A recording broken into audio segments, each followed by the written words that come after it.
That's probably what got us kicked off of Facebook.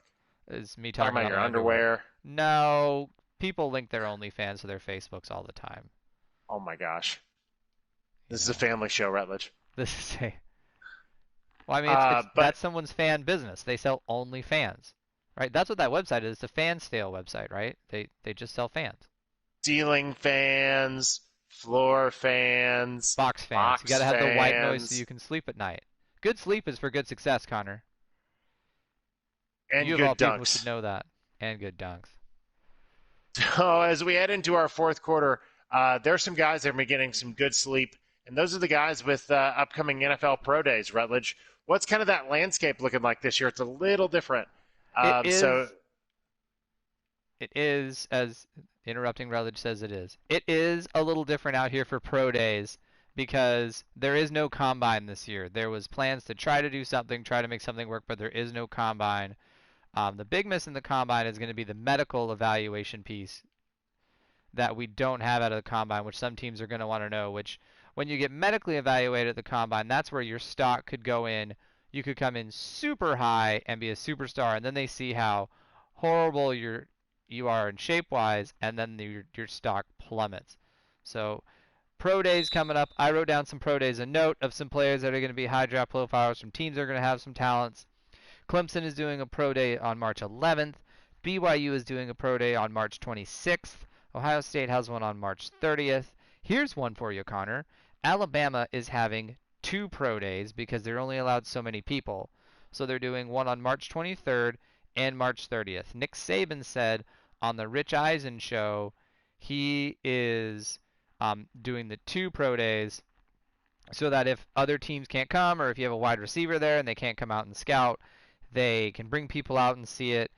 So is it just because Saban's a genius and is a seven-time champion that this is a good thing, or is it because he's so deep that he needs to give people time?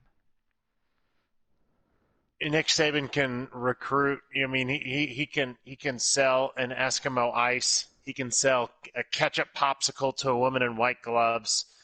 He's got, and he knows where his bread is buttered, and that's putting guys in the NFL, right? So he needs to be ready to. He needs to be ready to put all that on display. The first pro day, the main pro day, is my birthday, so that's exciting. I'm really pumped about that.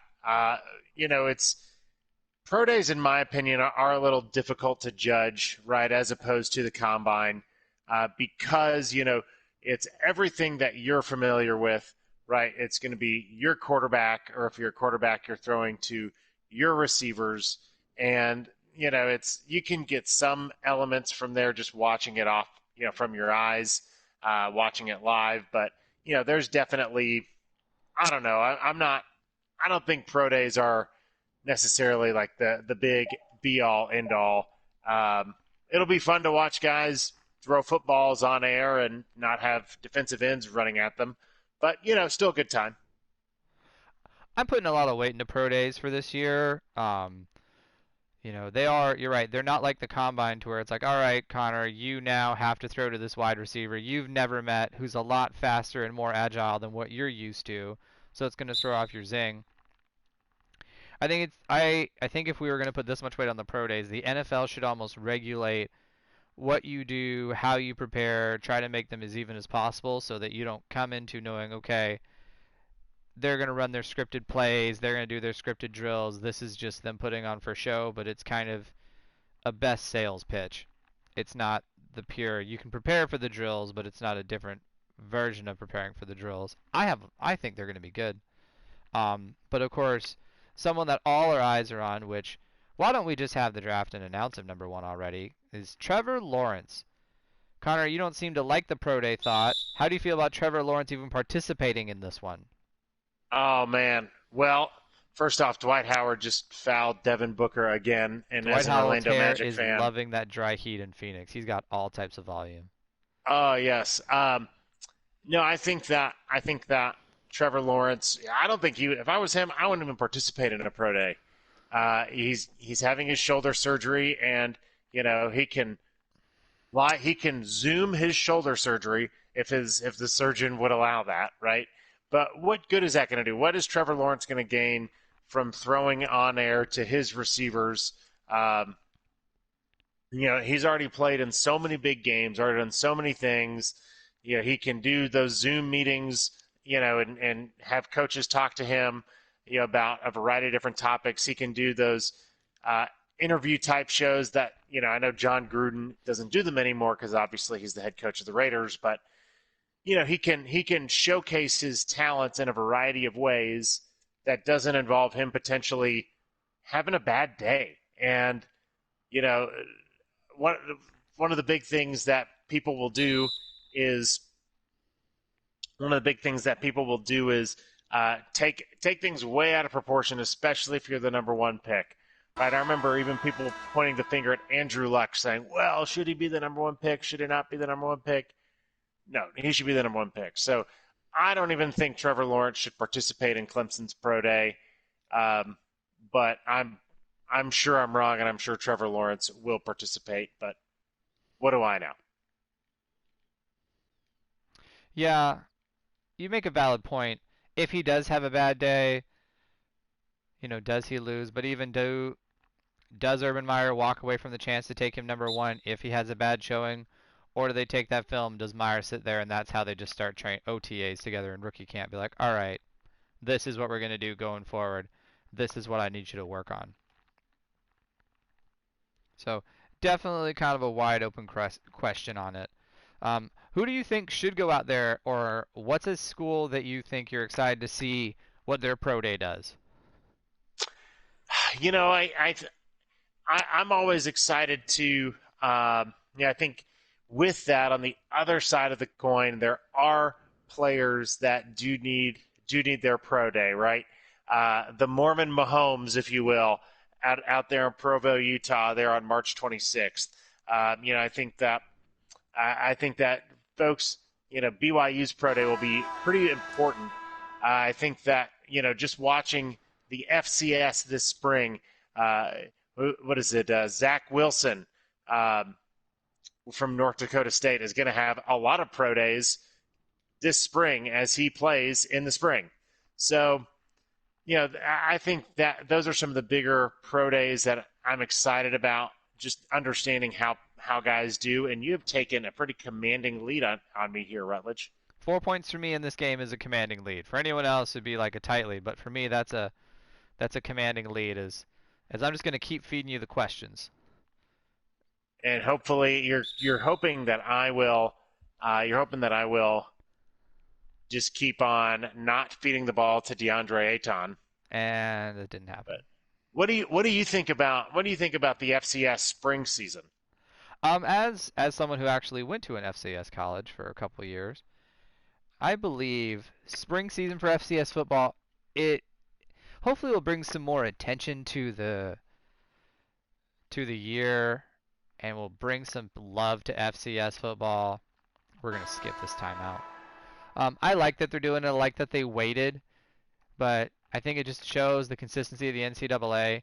Is that why did the FCS allow to choose to wait the season when the FBS, which brings all the big leagues and brings all the big players and brings all the big guests and brings all the big people, why did they get to play? But whatever. Um, of course, North Dakota State is still a power to be reckoned with. They always have been, as they're just such a recruiting power in their region. I like that FCS football is going on in the spring. All that clock wasting. You are just pushing some clock management here tonight. So what do Hey, you think about it as what do someone I who think? also likes the smaller college football? Yeah. Well, I kind of think about it as it relates to Division III football, right? Because they're doing some Division III football, and Dwight Howard just picked up his fourth foul here. He's getting a lot of minutes for you tonight. Uh, I I do want to say that Stephen Kicklighter just posted that North Dakota State just lost their first game in like 33 games when they lost this past week. they sure did to Southern Illinois, if I'm not mistaken. Oh, 39. That number is 39. That's Stephen the Constant. So in Division III, Wheaton College, who I'm super not bitter about the fact that they were preseason number two, and the global pandemic derailed their season. Had the opportunity to play in a spring season, and opted not to because if you were to play in the spring season, you would lose a year of eligibility. So I think that within however the rules happen within each of the each of the divisions, right? There's things to consider. So if you're Wheaton College that is going to be a playoff team and an outside shot at a national championship, man, you need to make sure that you're doing what you can to. Oh, Oh, wow. LeBron drives the lane and gets the foul. Wow. But to be able to have your players when it really, really, really matters, right? FCS a little different than D2 and D3, just in that you have we're going to feed the ball to Devin Booker here. Let big players make big plays. Oh, Try for the old 2-for-1. So this is getting pretty tight here at this the is end, getting pretty tight. Rutledge. This is where the sports show ends and the video games begin. And the video 80 with the games come on, 80, you got to get that in there. We have 14 begin. seconds to go. I have a 1 point. No, the lane falls apart. Oh, are you kidding? Oh, Why did you pull up? No. oh, Rubio with the Oh my foul. gosh. This could not. This could be pretty tough here. But Oh, you missed the first one. missed the first one. Nick Nurse. Man, our podcast listeners are To all of our gonna have no podcast idea what's listeners going on out right now. there, it's 77 to 76. Connor and I playing 2K. Usually Connor's totally annihilating me at this time, or I quit trying to win as I go for the free throw. Messy release, but he gets it. Timeout Suns, 78-76, 7.8 seconds to go. Hey, it took you being the team that won the championship in this game here It took me to being the get me to this Laker. It, point. it took the pre-show meeting of, all right, Connor, you be the worst team because I'm bad at this. Connor goes, okay. Because that's the kind of guy that I am. Because that's real friends and real sports. You are nicer than Facebook. We All got right, some we're going interesting back in. folks dancing out here on the old dance floor. I know the halftime things. I love the presentation of this game, but some of the stuff they do is just like, what are we doing? Okay, coming in. 3, 2, Oh 1. no! Oh, and a foul with 1.1 to go. What did I do? What did I do? I know exactly what I did. I hit circle when I was trying to hit square. Sinks the free throw. 79-76 Lakers for the second free throw. This could be your first. Would this be your first win of 2021? Oh, why are we taking a timeout? For our podcast listeners out there, a feature you can do in NBA 2K, which I like because I'm not good at, I'm learning my basketball game skills, is the game will take timeouts for you in crucial moments. So obviously we're taking a crucial moment timeout here to make sure you have the right roster in instead of having to substitute, and you have the right game plan so we don't blow this 4-point lead. But I would have just ran the clock out. You could probably hit circle. There you go. I am, but I made some adjustments anyways. 80 is hype. Oh, Ball and you get play. the ball. Boom. I Let's don't know go if to this is my picks. first win. No, yeah, because I had that walk-off Madden game that went sideways. Yeah, I haven't won in a while.